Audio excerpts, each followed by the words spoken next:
ಎಲ್ಲರಿಗೂ ನಮಸ್ಕಾರ. ನಾನು ವಿಜಯಕುಮಾರ್ ದಾವಣಗೆರೆ. ಈ ದಿನ ನಾನು ಈ ಒಂದು ವಿಡಿಯೋದ ಮುಖಾಂತರ ಮಾತಾಡ್ತಕ್ಕಂಥ ವಿಚಾರ ಏನಪ್ಪ ಅಂತಂದರೆ,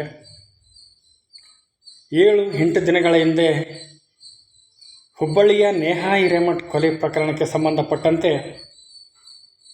ರಾಜ್ಯ ಸರ್ಕಾರ COD ತನಿಖೆಗೆ ಈ ಪ್ರಕರಣವನ್ನು ಹಸ್ತಾಂತರಿಸಿದೆ. ಅದಕ್ಕೆ ಸಂಬಂಧಪಟ್ಟಂತೆ ನಿನ್ನೆ ಹುಬ್ಬಳ್ಳಿಯ ಕಾಲೇಜಿನಲ್ಲಿ ಸ್ಥಳ ಮಹಾಜರು ಕೂಡ ನಡೀತು. ಇಡೀ ರಾಜ್ಯಾದ್ಯಂತ ನೇಹಾ ಹಿರೇಮಠ್ ಕೊಲೆಗೆ ಖಂಡಿಸಿ ಅನೇಕ ಪ್ರತಿಭಟನೆಗಳು ಕೂಡ ನಡೆದವು. ಇದರಲ್ಲಿ ಗಮನಿಸಬೇಕಾದ ವಿಚಾರ ಏನಪ್ಪ ಅಂತಂದರೆ, ಮುಸಲ್ಮಾನರು ಕೂಡ ಈ ಒಂದು ಹತ್ಯೆಯನ್ನು ಖಂಡಿಸಿ ಪ್ರತಿಭಟನೆಯನ್ನು ಕೂಡ ಮಾಡಿದರು, ಮೌನ ಮೆರವಣಿಗೆಯನ್ನು ಕೂಡ ಮಾಡಿದರು, ಬಂದ್ ಮಾಡಿದರು, ಅವಳಿಗೆ ಶ್ರದ್ಧಾಂಜಲಿಯನ್ನು ಒಪ್ಪಿಸಿದರು.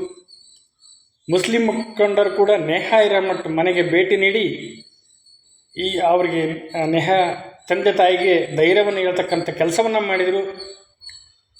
ಇವೆಲ್ಲ ವಿದ್ಯಮಾನಗಳ ಮಧ್ಯೆ ನಾನೊಂದು ಮನವಿಯನ್ನು ಮಾಡಿಕೊಳ್ತಿದ್ದೀನಿ. ಸಮಸ್ತ ಹುಬ್ಬಳ್ಳಿಯ ಮುಸಲ್ಮಾನರಿಗೆ ನಾನು ಕೇಳ್ಕೊಳ್ತಾ ಇದ್ದೀನಿ, ಇವತ್ತೇನು ನೇಹಾ ಹಿರೇಮಠ್ ಕೊಲೆ ಆಯಿತು, ಆ ಕೊಲೆಗೆ ಸಂಬಂಧಪಟ್ಟಂತೆ ತಾವೆಲ್ಲರೂ ನೇಹಾ ಹಿರೇಮಠ್ಗೆ ಸಂತಾಪವನ್ನು ಸೂಚನೆ ಮಾಡಿ ಅವಳ ಸಾವಿಗೆ ಕಂಬನಿಯನ್ನು ಕೂಡ ಮಿಡಿದಿದ್ದೀರಾ. ಇನ್ನೊಂದು ನಾವೇನು ಕೇಳ್ಕೊಳ್ತಾ ಇದ್ದೀನಿ, ಎಲ್ಲ ಹುಬ್ಬಳ್ಳಿಯ ಸಮಸ್ತ ಮುಸ್ಲಿಂ ಬಾಂಧವರಿಗೆ ನಾನು ಕೇಳ್ಕೊಳ್ತಾ ಇದ್ದೀನಿ, ದಯವಿಟ್ಟು ನೇಹಾ ಹಿರೇಮಠ್ಗೆ ನ್ಯಾಯವನ್ನು ಒದಗಿಸಿಕೊಡುವ ನಿಟ್ಟಿನಲ್ಲಿ, ಅವಳ ಆತ್ಮಕ್ಕೆ ಶಾಂತಿ ದೊರೆಯುವ ನಿಟ್ಟಿನಲ್ಲಿ ಫಯಾಜ್ಗೆ ಕಠಿಣ ಶಿಕ್ಷೆ ಆಗಬೇಕು. ಇನ್ನೆಂದು ನಿಮ್ಮ ಒಂದು ಸಮಾಜದಲ್ಲಿ ಈ ಥರ ಒಂದು ದುರ್ಘಟನೆಗೆ ಯಾರು ಕೈ ಹಾಕಬಾರ್ದು. ಆ ನಿಟ್ಟಿನಲ್ಲಿ ನೀವೆಲ್ಲರೂ ರಾಜ್ಯ ಸರ್ಕಾರವನ್ನು ಒತ್ತಾಯ ಮಾಡಿ ನೇಹಾ ಹಿರೇಮಠ್ಗೆ ನ್ಯಾಯವನ್ನು ಒದಗಿಸಿಕೊಡ್ರಿ ಅಂತೇಳಿ ನಾನು ಹುಬ್ಬಳ್ಳಿಯ ಮುಸ್ಲಿಂ ಬಾಂಧವರಲ್ಲಿ ಕೈ ಮುಗಿದು ಬೇಡ್ಕೊಳ್ತಾ ಇದ್ದೀನಿ. ಇವತ್ತು ಇದೇ ಒಂದು ದುರ್ಘಟನೆ ನಿಮ್ಮ ಸಮುದಾಯದಲ್ಲಿ ಕೂಡ ಆಗಿದ್ದರೂ ಎಲ್ರಿಗೂ ನೋವಾಗ್ತಿತ್ತು.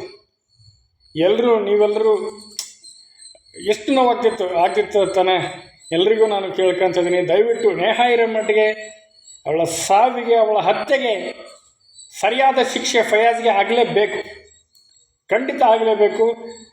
ಈ ನಿಟ್ಟಿನಲ್ಲಿ ಅವ್ರಿಗೆ ಯಾರೊಬ್ಬರು ಸಾಹೇಬರು ಹೇಳಿದರು, ನನಗೆ ಹೆಸರು ಗೊತ್ತಿಲ್ಲ, ಫಯಾಜ್ನ ತಲೆ ಕಡ್ದು ನಾವು ನೇಹಾ ಹಿರೇಮಠ್ ತಂದೆಗೆ ಒಪ್ಪಿಸ್ತೀವಿ ಅಂತ ಹೇಳ್ಬಿಟ್ಟು, ನಿಜಕ್ಕೂ ನನಗೆಷ್ಟು ನಮ್ಮಲ್ಲಿ ಕೂಡ ಇದ್ದಾರೆ ಎಲ್ಲ ಒಂದು ಜನಾಂಗದಲ್ಲಿ ಇರ್ತಾರೆ ಕೆಟ್ಟವರು. ಆದರೆ ಇದೇ ಪ್ರಪ್ರಥಮ ಬಾರಿಗೆ ಒಬ್ಬ ಹಿಂದೂ ಯುವತಿಯ ಸಾವಿಗೆ ಹುಬ್ಬಳ್ಳಿಯ ಸಮಸ್ತ ಮುಸ್ಲಿಂ ಬಾಂಧವರು ಕೂಡ ನೀವು ಕಂಬನಿಯನ್ನು ಮಿಡಿದ್ರಿ. ಅವಳ ಸಾವಿಗೆ ನ್ಯಾಯವನ್ನು ಒದಗಿಸ್ಕೊಡೋ ನಿಟ್ಟಿನಲ್ಲಿ ಏನೋ ಪ್ರತಿಭಟನೆಯನ್ನು ಮಾಡಿದ್ರಿ. ಇದೊಂದು ಒಳ್ಳೆಯ ಬೆಳವಣಿಗೆ.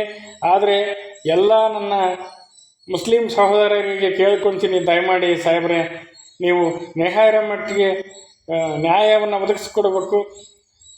ಈ ಮೂಲಕ ಸೌಹಾರ್ದತೆಯನ್ನು ಎಲ್ಲೆಡೆ ನೀವು ಮೆರಿಬೇಕಂತೇಳಿ ನಾವು ಬೇಡ್ಕೊಳ್ತಿದ್ದೀನಿ.